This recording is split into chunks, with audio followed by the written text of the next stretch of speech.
প্রিয় দর্শক, আমার এই ভিডিও আজ আমি যখন রেকর্ড করছি সেই সময় পর্যন্ত খবর হলো যে এনসিপির নেতারা, শীর্ষস্থানীয় নেতারা, তারা হবিগঞ্জ শহরে ঢুকতে পারছেন না।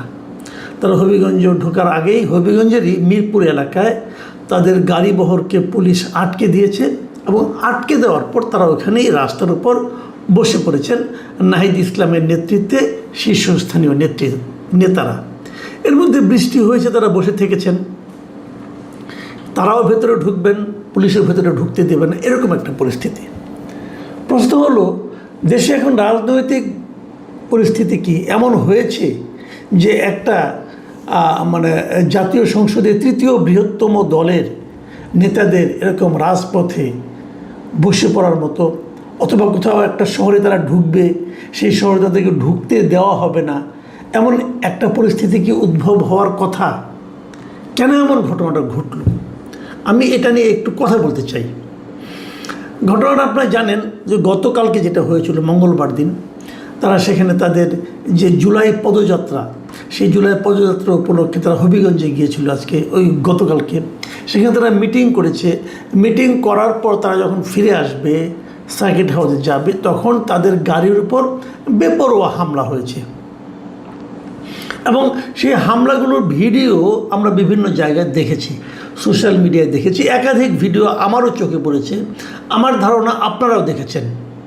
সেই ভিডিওগুলোতে দেখা যাচ্ছে যে তারা এনসিপির যারা নাকি লোকজন যারা আছে তাদেরকে বেধড়ক পিটাচ্ছে, লাঠি দিয়ে পিটাচ্ছে, রড দিয়ে পিটাচ্ছে। এনসিপির লোকজন যে গাড়িতে করে এসেছিল সেই গাড়ির ড্রাইভারকে পিটাচ্ছে। পরে দেখলাম যে সার্জিস আলমের হাতে ব্যান্ডেজ, তাকেও পিটানো হয়েছে।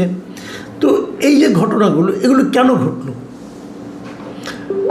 ওখানকার যিনি আপনার ছাত্রদলের যিনি লিডার আছেন, তারা বলছেন যে তারা সেখানে এমন অশালীন কথাবার্তা বলেছে এবং খুবই আপত্তিকর কথাবার্তা বলেছেন ওই জনসভায় এনসিপির নেতারা, বিশেষ করে পাটোয়ারি সাহেব, যে কারণে বিক্ষুব্ধ ছাত্র জনতাই নাকি এই কাজটা করেছে। আর এনসিপির পক্ষ থেকে অভিযোগ করা হয়েছে এই কাজটা করেছে ছাত্র দলের লোকজন। তো ছাত্র দলই করুক আর বিক্ষুব্ধ জনতাই করুক, আমার প্রশ্নটা হলো, কেউ যদি কোনো জায়গায় কিছু কথা বলে, আমি জানি, আমি মানিও এটা, যে এনসিপির নেতাদের কথাবার্তা অশালীন অনেকেরই, বিশেষ করে নাসিরউদ্দিন পাটোয়ারি সাহেবের কথা তো অশালীন বটেই। উনি যেন প্রভোকেটিং ওয়েতে কথাবার্তা বলেন, উনি প্রভোক করেন যে আমাকে মারো মারো। উনি যখন রাজনৈতিক কথাবার্তা বলেন, প্রতিপক্ষকে আক্রমণ করে কথা বলেন, তখন যেন মনে হয় কি যে উনি আমন্ত্রণ করছেন যে তারপরেও তোমরা আমাকে মারছো না কেন, আমাকে অ্যাটাক করো। তো এই ধরনের কথাবার্তা উনি বলেন, বহুদিন ধরেই বলেন, এবং এইভাবে বলে বলে ওনার বেশ জনপ্রিয়তাও হয়েছে, এটাও সত্য। অনেকে ওনাকে পছন্দও করেন এই সমস্ত উত্তেজক কথাবার্তা বলার জন্যই। তো সেটা হতেই পারে, এটা যার যার স্ট্র্যাটেজি, যার যার পলিটিক্যাল স্ট্র্যাটেজি, এটা নিয়ে আমার কোনো বক্তব্য নেই। আপনি তাকে পছন্দ করতে পারেন, নাও পছন্দ করতে পারেন। আমি ব্যক্তিগতভাবে এই ধরনের কথাবার্তাকে পছন্দ করি না। তো নাই হতে পারে। আবার আমার ঘরের মধ্যে আমার ছেলে, ছোট ছেলে, আমার ছেলে ক্লাস 10-এ পড়ে, সে আবার নাসিরউদ্দিন পাটোয়ারিকে খুব পছন্দ করে, করতেই পারে। কেন পছন্দ করে তাকে আমি জিজ্ঞাসা করিনি, তার কাছে ভালো লাগে, সে উনি পছন্দ করে। আমি পছন্দ করি না তাদের কথাবার্তাগুলো। তো এটি হলো গণতন্ত্র, যে একজনের পছন্দ হবে, একজনের পছন্দ হবে না। কিন্তু সে যত খারাপ কথাই বলুক, আপনি তার গায়ে হাত তুলবেন কেন ভাই? আমার প্রশ্নটা এখানেই। যদি আপনি মনে করেন যে তার কথায় আপনার নেতাকে অপমান করা হয়েছে, তার কথায় আপনি নিজের মানহানি হয়েছে, আপনি নিজে হয়তো অপমানিত হয়েছেন, আপনি তার বিরুদ্ধে আইনের আশ্রয় নিতে পারেন। দেশে তো আইন আছে, আপনি আইনের কাছে যান। কিন্তু আপনি তো আইনটাকে নিজের হাতে তুলে নিতে পারেন না। আপনি তার গায়ে হাত দিবেন কেন? তাদেরকে আপনি মারবেন কেন? আচ্ছা, যে লোকটা বলেছে আপনি তো তাকে মারতে পারেন, অন্যদেরকে মেরেছেন কেন? ড্রাইভারের কি দোষ রে ভাই? তাকে আপনি মারলেন কেন?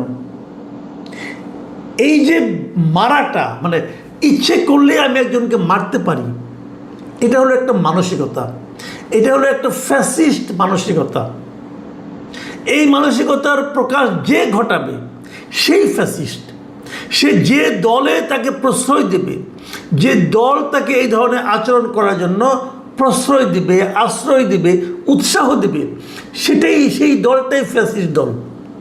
এই ফ্যাসিস্ট গাছে ধরে না, ফ্যাসিস্ট আচরণে বোঝা যায়, এরাই ফ্যাসিস্ট।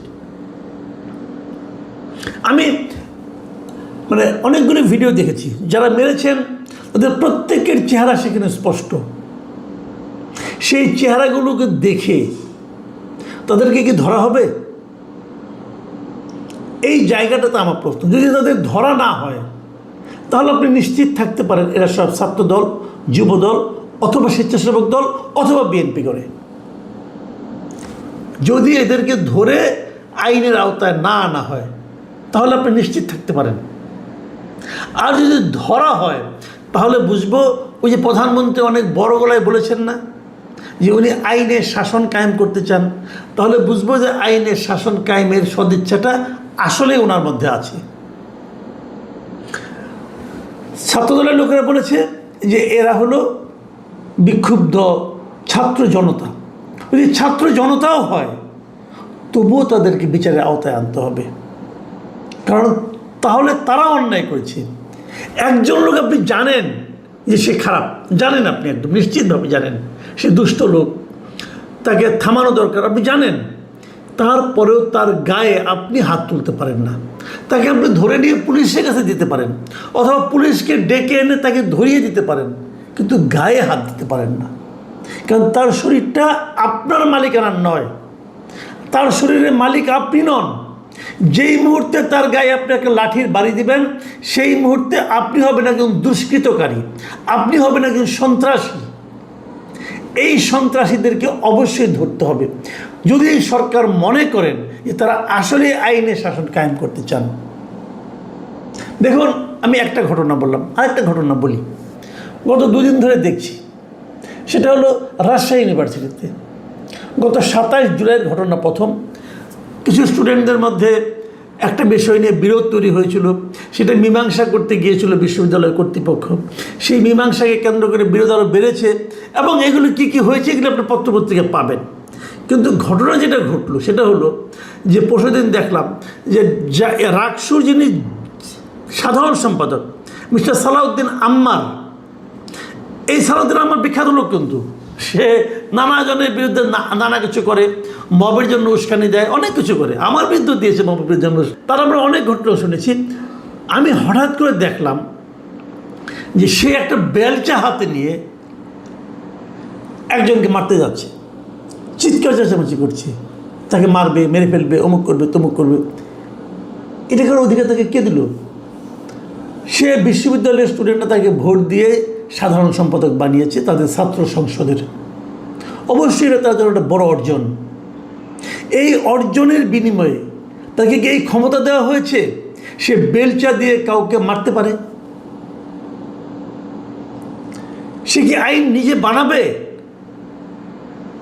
আইন বানানোর তার কোনো অধিকার আছে? নিজের মতো করে বিচার করে রায় দিয়ে সেই বিচারের রায় বাস্তবায়নের অধিকার তাকে কেউ দেওয়া হয়েছে? দুজন ছাত্রকে পিটিয়ে, গরুর মতো পেটানো হয়েছে। গরুও বোধহয় মানুষ এভাবে পেটায় না। তাদেরও ছবি দেখলাম। এই সালাউদ্দিন আম্মার বাঁশ দিয়ে, লাঠি দিয়ে সে নিজে পিটিয়েছে, এবং তার সঙ্গে অন্যরা ছিল। পেটানোর পর দেখলাম যাদেরকে পিটিয়েছে তাদেরকে পুলিশ অ্যারেস্ট করেছে। অপরাধ কি? অপরাধ হলো তারা নাকি নিষিদ্ধ ঘোষিত ছাত্রলীগের সমর্থক। নিষিদ্ধ হয়েছে ছাত্রলীগ কবে? সেটার এখনও সমর্থক আছে, তার প্রমাণটা কি? তার গায়ে লেখা ছিল যে আমি ছাত্রলীগের সমর্থক, লেখা ছিল। কে সিদ্ধান্ত দিল? সালাউদ্দিন আম্মার সিদ্ধান্ত দিয়েছেন। ওনার কাছে মনে হয়েছে এই লোকটা ছাত্রলীগের সমর্থক, অতএব তাকে পেটানো যায়।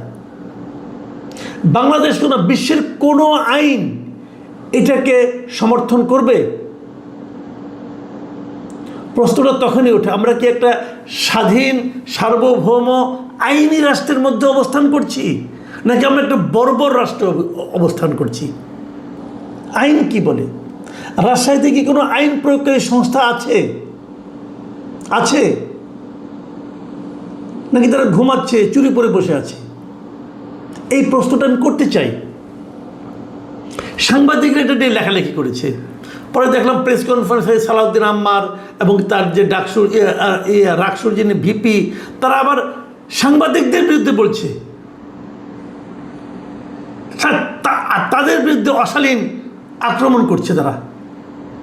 তো হয়েছে নাকি, বলছে এরা নাকি মায়া কান্না করছে, এই ধরনের কথা বলছে যে মোস্তাকুর রহমান জাহিদ, যিনি নাকি রাকসুর ভিপি, ছাত্র শিবিরের নেতা। মানে তারা মারবে, পিটিয়ে ফেলে দেবে, সেই কথা বললে পরে হলো ওটা মায়া কান্না। ওই লোকটাকে মানুষটা, এই কোন দেশে বাস করছি আমরা? তারপর যে মার খেলো তাকে আপনি অ্যারেস্ট করলেন। কি অপরাধে অ্যারেস্ট করলেন আপনি তাকে? এই যে বিষয়গুলো, এগুলো কিন্তু কেবল দেশের মধ্যে না, দেশের সচেতন মানুষের মধ্যে না, এগুলো কিন্তু দেশের বাইরেও বিভিন্ন মানবাধিকার সংস্থার কাছে কিন্তু এই মেসেজগুলো যায়। তারা আসলে কি, আজকে দেখলাম একটা ইংরেজি দৈনিকে, the Times of Bangladesh, Salauddin আম্মারকে নিয়ে একটা বড় বিশাল একটা ফ্রন্ট পেজে একটা বিশাল স্টোরি করেছে। সেই স্টোরিতে দেখা যাচ্ছে সে তার ওই বড় বড় চুল নিয়ে, পাঞ্জাবি পায়জামা পরে, একটা বেলচা কাঁধে নিয়ে সে দাঁড়িয়ে আছে। আর হেডলাইনটা কি, আম্মারস র্যাকলেস রেইন অ্যাট RU, মানে রাজশাহী ইউনিভার্সিটি। মানে রাজশাহী ইউনিভার্সিটিতে আম্মারের যে বেপরোয়া রাজত্ব, এই হলো সেই লেখার শিরোনাম। ইংরেজিতে লেখা, বিদেশিরা পড়ে না এটা বিদেশিরা পড়ে এদেশের আইন শৃঙ্খলা নিয়ে তাদের কী ধারণা হচ্ছে। রাজশাহী যারা নাকি আইন শৃঙ্খলা রক্ষার দায়িত্বে আছেন, তাদের সম্পর্কে তাদের কত উচ্চ ধারণা হচ্ছে। বিশ্ববিদ্যালয় কর্তৃপক্ষ হয়তো, বিশ্ববিদ্যালয় কর্তৃপক্ষ করবে তো কী করবে, তারা তো নিজেরাই ভয়ে কাঁপে। কতগুলি মেরুদণ্ডী লোক ওখানে বসে আছে, নিজেরাই ভয়ে কাঁপে। এবং এই রিপোর্টটা যদি আপনারা পড়েন, যদি সময় পান পড়ে নিন, ডিটেল কাহিনী আছে আম্মারের অতীত কর্মকাণ্ড সম্পর্কে। সেগুলো পড়লে যে কেউ বলবে এই ছবিটা বরং কম করা হয়েছে, ছবিটাতে কম দেখানো হয়েছে। আমি মাননীয় প্রধানমন্ত্রীকে বলবো যে আপনি আপনার কোন ইমেজটা মানুষকে দেখাতে চাচ্ছেন, আপনি আপনার কোন ইমেজ তৈরি করতে চাচ্ছেন, সেগুলো আমরা একটু বুঝতে চাই ভাই। যে জিনিসটা রাজশাহীতে ঘটছে, যে জিনিসটা হবিগঞ্জে ঘটছে, এ ধরনের আরও অনেক ঘটনা ঘটছে দেশে। সালাউদ্দিন আহমেদ সাহেব জ্ঞানী লোক, আমার কাছে তো মাঝে মাঝে ওনাকে ফিলোসফারের মতো মনে হয়, স্বরাষ্ট্রমন্ত্রীর দায়িত্বে আছেন। ওনারা কি এগুলি দেখেন না ভাই? এগুলি পড়েন না আপনারা? আপনাদের একটুও লজ্জা লাগে না? আরেকটা কথা বলি, সেটা হলো হবিগঞ্জে যে গতকালকে ঘটনা যেটা ঘটেছে, এরপর আজকে আবার যে এনসিপির লোকজন সেখানে গেছে, এটা ওরা আমার কাছে একটু বাড়াবাড়ি মনে হয়েছে। মানে এটা হলো কি, ওই পায়ে পা দিয়ে ঝগড়া করার যে ব্যাপারটা, আমার কাছে এরকম মনে হয়েছে। আপনাদের কালকে অনুষ্ঠান করেছেন, আপনাদেরকে আপনারা প্রহিত হয়েছেন, আপনি তার বিচার চান, কিন্তু আবার আজকে ওখানেই আবার অনুষ্ঠান করতে হবে, এই জেদ, এর কী মানে আছে ভাই? আপনাদের সঙ্গে তো লোক নেই, আপনাদেরকে জিনিস বুঝতে হবে। এই লোকগুলো দুষ্ট, পুলিশ যারা আপনাদেরকে মারছে তারা দুষ্ট লোক, মানলাম। পুলিশ আপনাদেরকে হেল্প করছে না, ওটাও মানলাম। তাহলে আপনি ওখানে আবার যাচ্ছেন কেন? মানে ইনভাইট করছেন যে আসো আমাদেরকে মারো, অথবা আপনি কার ইগোতে আঘাত করছেন? তো এটাও কিন্তু আমার কাছে একটু বাড়াবাড়ি মনে হয়েছে। আমি মনে করি যে আমাদের মধ্যে গণতান্ত্রিক যে চিন্তাটা, গণতান্ত্রিক যে চেতনাটা, এটা যদি সবার মধ্যে না আসে, আপনি এক পক্ষের কাছ থেকে আশা করলে কিন্তু হবে না। তবে এই জিনিসটা আগে আসতে হবে সরকারের কাছ থেকে, কারণ এই সরকার রাষ্ট্র ক্ষমতায় আছে। তার আগে আইন শৃঙ্খলা ব্যবস্থাকে ঠিক করবে। কে অপরাধ করলো তার মুখের দিকে তাকাবে না, অপরাধের দিকে তাকাবে, তার ব্যাপারে ব্যবস্থা নেবে। তারপর তারা দেখবে যে আর কি হয়। প্রিয় দর্শক, এখন এ পর্যন্তই। আল্লাহ হাফেজ।